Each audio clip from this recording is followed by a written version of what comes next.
And I'll get off we don't need to get in all the history here. But we're moving into what some people are calling the age of the hybrids, and I'll explain why. We're going to talk about one aspect of that, and that's the move towards transhumanism. What do we mean by that? And we're going to discover there are 4 technologies that are accelerating so fast, it's amazing, and they're converging upon each other to create some changes that really are changing by the week, not by the year. And we're going to talk a little bit about the challenges they present, but we'll also highlight some of the dangers that should not be overlooked. But we're going to talk on another topic. It's a close cousin of that one. We're going to talk a little bit, not too much, relax, but we're going to talk a little bit about alien invasions. And there are 2 kinds of people here in the world, those that think they're just a myth, and those who have done a little bit more homework and may surprise you. So we'll go into that a little bit. We'll talk a little bit about the Nephilim. Everybody wants me to talk about Genesis 6, and it's astonishing to me, that how many people have come to the Lord through those peculiar, weird things we put out there years ago. Not only at Genesis 6, but also after that. And we'll try to explore a little bit, what did Jesus mean when he said spoke of the days of Noah? As the days of Noah were, so shall the coming of the Son of Man be. What did he mean by that? And so we're going to surprise many here with talk a little bit about the expectations of the Vatican. The Roman Catholic Church has a substantial investment in technology staff and facilities, and are openly admitting they are preparing to receive an alien visitor. What on earth is all that about? We'll touch on that. But after going through some of this background, it'll be light and fast, so I hope I won't bore you too much on some of that.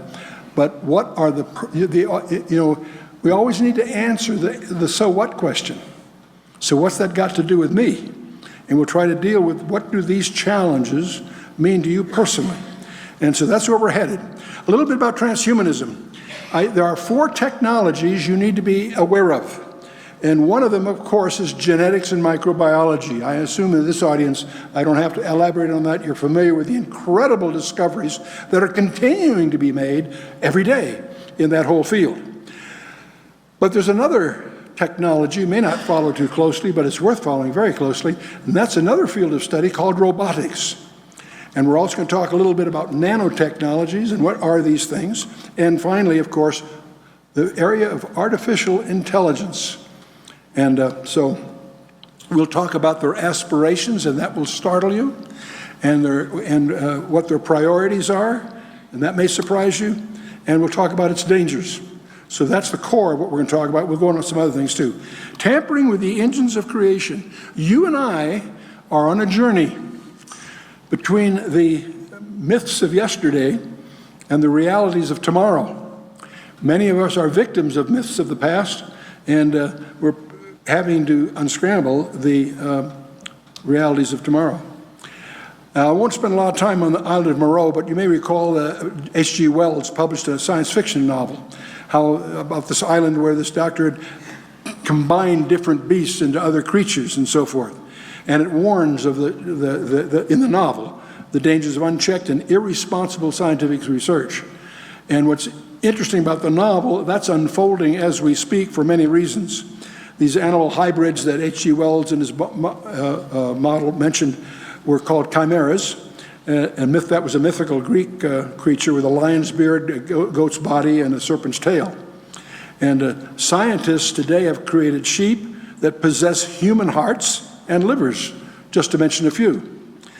Pigs that have been born with human blood. Did you know that? How many knew that? See, that's something that's not widely known, but is much heralded by many. And are they altering the genetic makeup of animal kingdom? Is that opening up a Pandora's box? Is that going to open the door to diseases we never heard of? And so forth. That's how we can be so terrified by the bird flu among the humans. Why? You'll discover that these things they're creating things we didn't expect. Scientists at the Salk Institute in San Diego recently engineered mice that possess a small percentage of human cells. I think I hired one of those once. No. So they injected embryonic human stem cells into the brains of rodent fetuses, resulting in birth of mice with both human and rodent brain cells. You know, you think you may have met some of them. I don't know the feeling.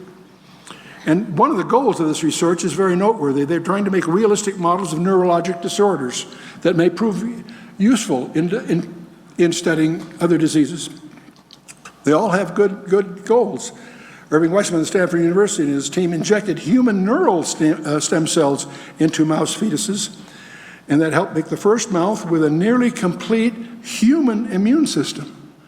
So these things are worthy of study. There's worthwhile potential benefit here. And come up against Babylon, an assembly of great nations from the north country, and they shall set themselves in array against her. And from thence shall she be taken. Get this. Their arrows shall be as of a mighty expert man, and none shall return in vain. Now, in the English, you don't pick it up, but in the Hebrew, it's very emphatic. It actually, as of a mighty expert. The expertise is not in the shooter, it's in the arrow. Did you pick up on that? The verb is sakal in the Hebrew. It means to be prudent, circumspect, wisely understand, and prosper. That's a characteristic of the arrow, not the shooter. It's a participle masculine singular absolute. It means to have insight, to give attention to, consider, ponder, be prudent, to have in other words, the arrow has comprehension. Do you see what it's saying? Now, can you give me some examples of that? Yes, I can. And by the way, the ISV says the arrows shall be like a skilled warrior. They won't miss their targets. The NAS, the arrows will be like an expert warrior. So this is not a contrived translation. The intelligence is in the arrow, and they can't miss. In other words, these are smart weapons. They're mentioned in the Bible. Today we take them for granted, but I wanted to put a big biblical root to the word. The arrow is katus. It's anything shot from an engine of war, shot by in 1611 when the King James, that was obviously a bow and arrow. But the same word could be used for a missile or anything thrown as an arrow or a javelin. And they now have found a way to make synthetic skin that is so sensitive it can feel the footprint of a fly, which means the robot can be designed to tell what it's picking up. Is it a wine glass? Is it a bowling ball? Is it a piece of silk? It can tell. And so the synthetics, that's been a major breakthrough in the robotics area. And I won't get into there's two different ways you can do that. There's a field called nanotechnology that I want you to be aware of. That involves the manufacture and manipulation of materials at the molecular level in the atom, the smallest things you can get.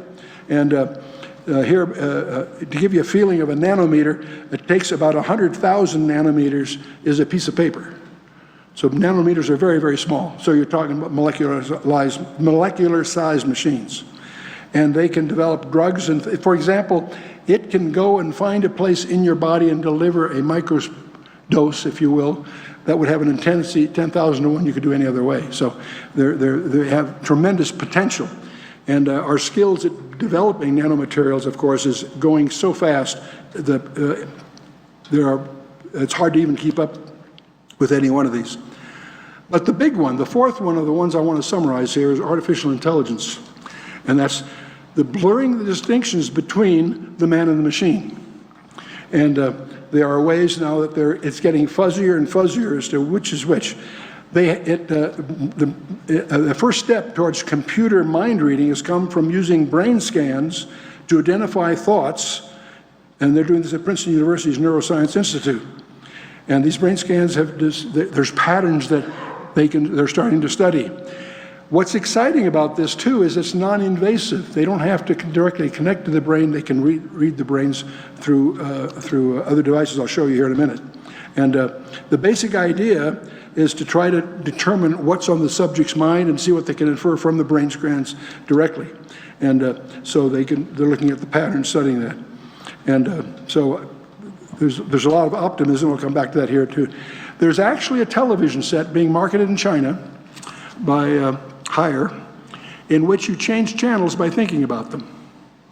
And the way this works is or change the volume, whatever. What you do is you wear a mindset. Now this, by the way, is a retail device. They're sold for a couple $100, primarily for university use. But toward immortality can give you a glimpse of what kind of theology these people share, or lack thereof, if you will. Ray Kurzweil's concept of this this consciousness not only will be able to be translated into a machine, you can combine consciousness. If you collectivize the consciousness, at the end of a documentary on his life, they asked him, "Do you believe there's a God?" And his answer was very simple. He says, "Not yet." That's really the goal that they think they're on. Now, see, the real problem is, the real you, see, I can't see you. I'm standing up on stage, I can see the package you are in. You see, the real you, call it soul, spirit, conscience, whatever, you are temporary resident in a disposable hardware environment. Why shouldn't it be transferable to an alternate, perhaps advantageous environment, even a machine-enhanced environment? The day will be coming when they can create an environment that may be more hospitable than your own body, at least in their mind. So what would limit a continuing path to subsequent upgrades? I'm ready for an upgrade. I don't plan to look to them for that upgrade, by the way. Let me hasten to add that. So there's some coming nightmares coming. The real behind the scenes, something I haven't focused on, but I want to before we're through, is talk about super soldiers armed with ultimate weapons. There is an arms race going on. It's very hidden, but very real, between all the development countries. China, Russia, and the US, probably places in Europe, are going in this direction in the hopes of being able to field the super soldier. That could be a game changer in the pattern of nations. Networked super soldiers with unlimited mind controls, can you imagine? Unenforced lawlessness among a privileged few is part of the scenario here. Consciousness exchanges offering a form of immortality, collective consciousness ushering in a utopian collective, or the ultimate nightmare. That's what's on the horizon. This is not decades away. These are just a matter of years in the minds of the practitioners. So we have convergent technology. We've got nanotechnologies whose goal is molecule-sized machines. We have robotics, which are aimed at being self-modifying sentient machines. That's their goal, and they're working on it. And those two technologies, grease each other. There's genetics, of course, whose goal is the self-replication of manipulated entities. And then you have, thus from that you'll get directable diseases targeting specific groups, maybe even individuals. There's no reason they can't design a disease that would only affect your DNA. Mail you a letter, be careful who said it, yeah? And of course, artificial intelligence, exceeding the human mind, the singularity, if you will. These are convergent technologies. The composite goal, self-replicating sentient machines, superior, perhaps overwhelming, combatant strengths, transfer of consciousness between and to extension bodies, a path towards immortality, a lure, of course, towards global tyranny. These things constitute a lure towards global tyranny. Can you imagine those technologies if they were in the hands of some people we know of the past? Can you imagine what they would have done? That there's a concept of non-locality that's philosophically shattering, but the main point is there is a limit to smallness. Now I want you to understand the implications of this. You and I are in an environment that turns out to be a virtual simulation that's a digital simulation. And now, that's not my conclusion. If you get Scientific American, June of 2005, there's an article there that highlights this sort of thing. The scientists are disturbed because they're discovering that some of the constants of physics are changing. And it's very hard to prove, and they're working very hard at that, but it's turning out they are. And what the article points out, that if the constants of physics are changing, that implies that our reality is a shadow of a larger reality. That's their words, not mine. And when I saw that, I just jumped for joy, because that's exactly what the Bible has been saying all along. Is that, well, let's see, I think I go a little further. Whoops. No, I think I've spared you a diversion here.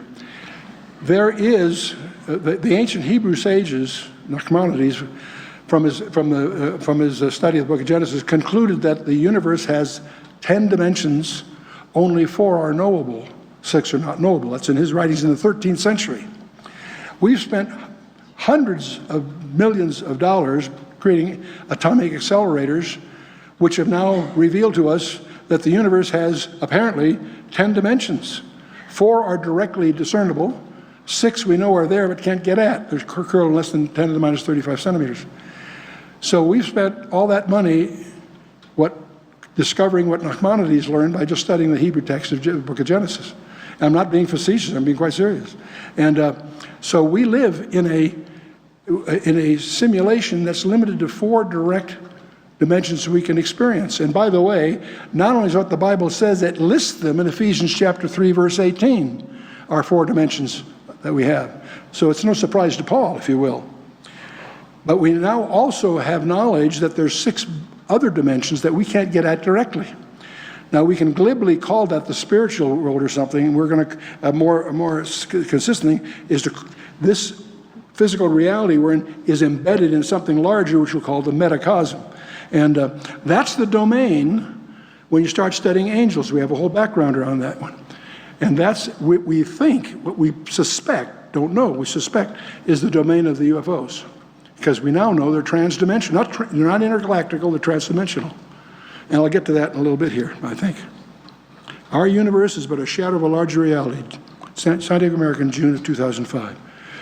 But let's finish up the transhumanism. See, the problem with transhumanism, it ignores the metacosm. People traffic, that's a supernatural. That's their supernatural warfare, where you and I are both the puppets and the prizes. That's what's going on. The transhumanists are totally oblivious to that. They have no grasp of that. When you open up a communication channel in our software, we might call it soul, spirit, whatever, it yields access permission that is not reversible. Those of you that saw The Exorcist, that was William Blatty's novel was based on case study.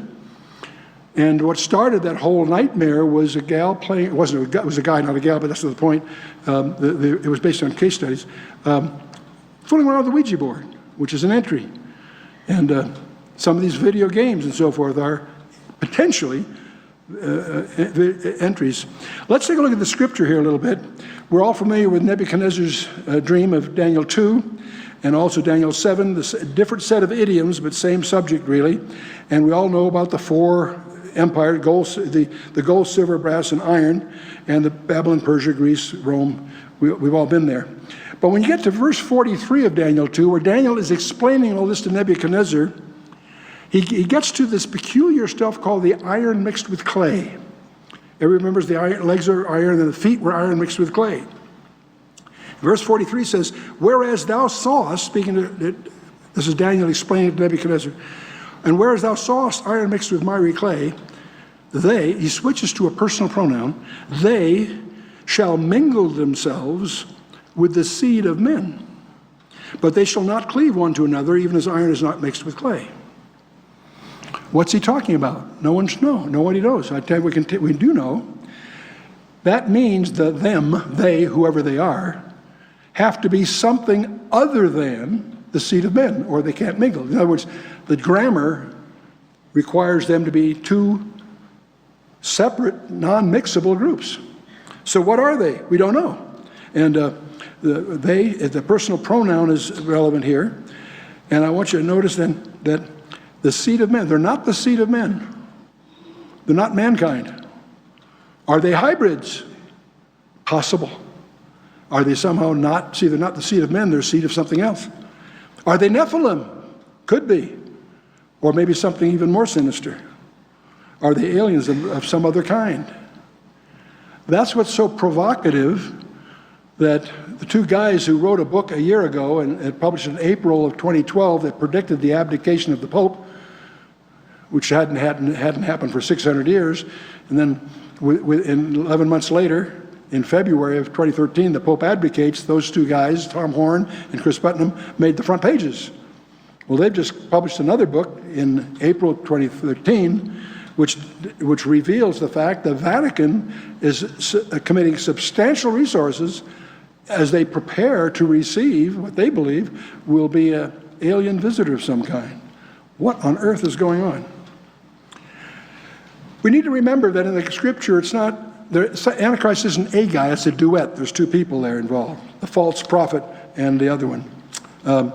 I beheld another beast coming up out of the earth who had two horns like a lamb, and he spake as a dragon. And see, the second beast is from the earth, and so forth. Some people think he's a Jew because of the Greek allusion of this in John 5:43 is allos, not heteros, and that implies he's Jewish.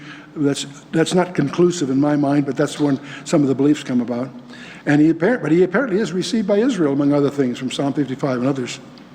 But he exercised all the power of the first beast before him. He caused the earth, and he's the one that caused the earth and them that dwell therein to worship the first beast, whose deadly wound was healed. And he doeth great wonders, so that he maketh fire come down from heaven on the earth in the sight of men, really. And he deceiveth them that dwell on the earth by the means of those miracles which he had the power to do in the sight of the beast, saying to them that dwell on the earth, that they should make an image to the beast, and which had the wound by the sword and did live. You see, the identities are consistent through there. And he had the power to give life unto the image of the beast, really. That the image of the beast should both speak and cause that as many as would not worship the beast should be killed.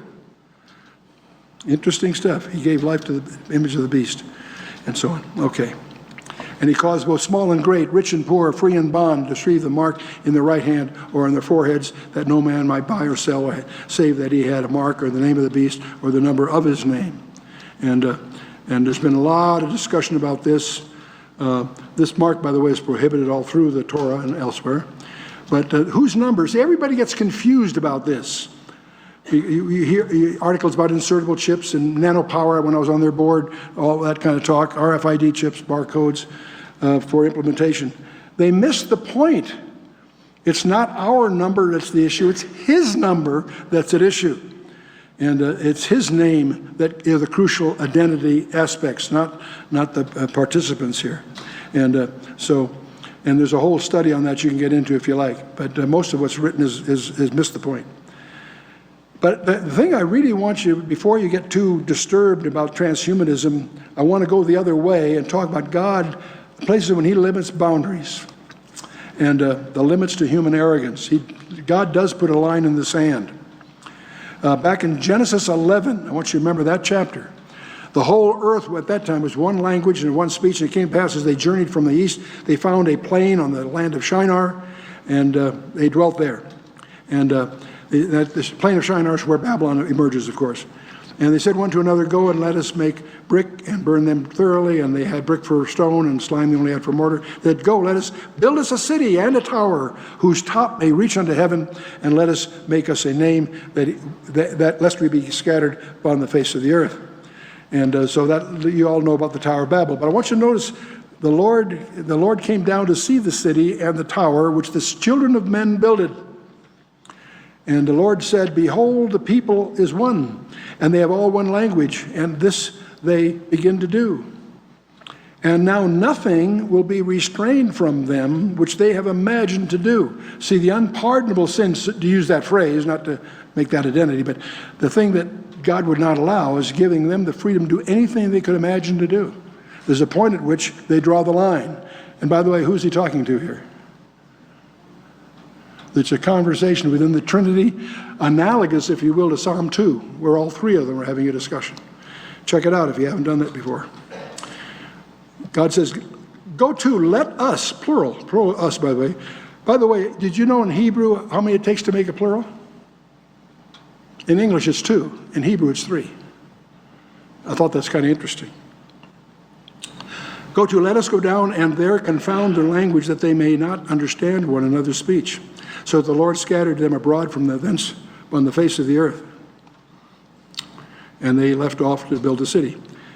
So let us go down. I think that's fun. And that's the bidding of Babel and all that. Okay, let's shift here. We've talked a little bit about this. Oh boy. Well, let me skip right to it here. I think I've touched on these enough. The ultimate enigma that you want to face, the interval between the miracle of our origin and the mystery of our destiny. That's our challenge continually. But I made an allusion earlier that I want to double back on here. I said I couldn't see you, that you're in temporary hardware. There's an analogy I want to draw between computers and ourselves. We all know that computer has hardware, microcircuits, memory, wires, whatever. And there's also software. There's a user interface, there's internal interfaces, there's machine language, what have you. If you knew everything there is to know about every wire, every resistor, every piece of hardware that's in my computer, could you tell me anything about its behavior? And the answer is no, not really, because it's simply a residence for software, right? And I want to draw that analogy. You see, the software are other things, but that's fine. I always like to use this slide. The slide represents the hardware of man. It's very simple, as a switch that's on and off, right? Whoops, it switched for me, huh? Okay. Did I get it right? You got the complicated, I didn't see it here. It went too fast for me here. Okay, good, we'll leave that alone. Okay. But to be serious a little bit, there is a parallel between the hardware in our physical body and software and our actual self. The real you, whether, set the vocabulary aside, whether it's soul, spirit, mind, your thoughts, whatever, that collectively is software, not hardware. And the thing I want to get across is software is not material. Software is information. It has no mass in and of itself. A light switch weighs the same whether the switch is on or off. The 1 or 0 it has no, and can I see if I get going here? Now, if I take a memory device, I'm using a diskette here, that's blank, okay, and I put that on a postal scale, it has nothing on it, it will weigh about 7/10 of an ounce. I can spend hundreds of dollars and load it with millions of bytes of software, and what will it weigh? Okay, well, if I add that all up, it still will weigh 7/10 of an ounce. In other words, there's no change. The software has no mass. Are you with me? Okay, I can even take software and send it through the airwaves, can't I? Right? See, the implication of that is time is a property of mass, with mass. If it has no mass, it has no time dimension to it. Okay? Now, that's the physics of software. It has no mass. See, the weight of a storage device is not impacted by the presence of the software. It can even be sent through the airwaves. Software is not constrained by time. Time is a physical property that varies with mass, acceleration, and gravity, among other things. See, your destiny is eternal, whether you are saved or not. The real you is software, not hardware. I can't see you. I can only see the package you happen to be in at the moment. Software has no mass. Now, my package has a little too much mass, but it has nothing to do with my software. Okay. Now, you are temporarily resident in a package, in a disposable hardware environment. The real you has no mass. Your temporary container may have too much mass, but the real you requires no time dimension. You are eternal, whether you are saved or not. That'll disturb a lot of theologians here. The issue is not your eternity. The issue is, where are you going to spend it?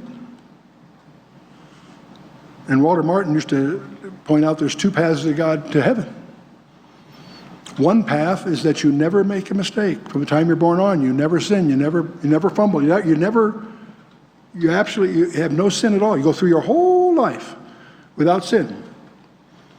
And then when you get to the pearly gates, you tell God, move over, there's two of us. And of course he was being facetious, as was his style, just to get a point across.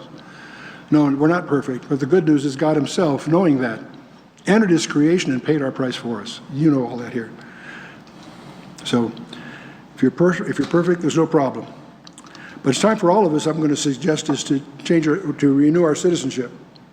And one of the most difficult things people ask me, what's happening to America? Boy, I don't know. There's a whole other topic we could explore, and that is the encroaching darkness and the fact that all the things that made our country great up through the 40s, 50s, 60s maybe is gone. No, our papers, our news services, The good news is the internet's an end run on those. Not that everything on the internet's true, of course not. But there are reliable sources of information on the internet. You need to search them out and check them out and take advantage of that. But the other thing that's happening, and I think that's really if people that want to start talking about UFOs and the Vatican's accepting a visitor, the experts will generally agree that what we're dealing with here is a very well orchestrated cosmic delusion. There is a specific delusion that's going to be sprung that if it were possible, it will deceive the very elect, Jesus said. And even Paul talks about it as being given over to the lie, not just a lie, a specific lie. I don't know what it is, but I suspect that it's somehow going to involve all these things. The world is going to change dramatically. The good news is many of the things that we know are on the agenda happen right after the harpazo. The next event is none of the things we talked about. The next event in the scenario will be the harpazo, which I personally suspect is deliberately indeterminate in order to catch Satan by surprise. You talked a lot about technology, and you just touched on the supernatural aspects of end times. Can you address that a little more clearly about what you think these hybrids are going to be? Are they going to be supernatural? Well, that's where there's a cross. First of all, the hybrids that we're talking about here mostly are man-machine kind of innovations, okay? Right. That will lead to entities that are not purely human. They're partly machine, whatever that turns out to mean. But a close cousin of that are the hybrids that occurred in Genesis 6. It also occurred in the 400 years before they entered the land, because the scripture deals with that in the Old Testament. These were hybrids that were fallen angel generated, if you will, and those angels are now in a special carceration until the end. And they were hybrids that were in large measure destroyed. The bodies were destroyed. There is a belief among demonologists that they probably were the source of what we encounter in the New Testament as demons. Because there's a very distinct difference between angels, as portrayed in the Bible, which are physical, take people by the hand, eat dinner with them. They're material. They can materialize substantially. Demons are peculiar, as we see in the New Testament. I'm using the word demon in the denotative sense, that they apparently are powerless, except to the extent they can control somebody. And that Gadara, that whole thing was. We learned a lot about them from there, that they operate only by permission, and even to enter animals, they had to have special leave and so forth. So when you're starting to get into now the point is there are hybrids in the scripture, and they're also a strange kind of hybrid that we typically call UFOs. Now the UFOs are, 99% of that stuff is nonsense, they're hoax, and you have to get through all that nonsense. But you discover when you get into that carefully, cautiously, there's a substantial, thousands actually, authenticated incidents in which they show up in multiple radars simultaneously. I was in June of '52 when they shut down Washington National Airport in those days on Andrews Air Force Base for a week. And I remember all that. It created panic. And never, with any explanation, they would scramble fighters and so forth, and they'd disappear, then they'd come back. It was bizarre. But the point is, so they leave, and they also leave evidence behind, radioactivity, burnt ground, what have you, on the one hand. So they can adopt physical form, apparently. They're not subject, radar systems don't get hallucinations, not multiple, anyway. The problem is, at the same time, they violate physical laws. They make right-angle turns at extreme speeds, and they can materialize and dematerialize. The people, the most competent researchers here are convinced that they're demonic, that they are not hospitable, they're hostile to they're deceptive. They have an agenda, apparently. They're multiple ones are piloted with knowledgeable pilots, and so forth. Now the other part, the mystery about the UFO area, and this may surprise you, it enjoys a military classification that's higher than our most sensitive warheads.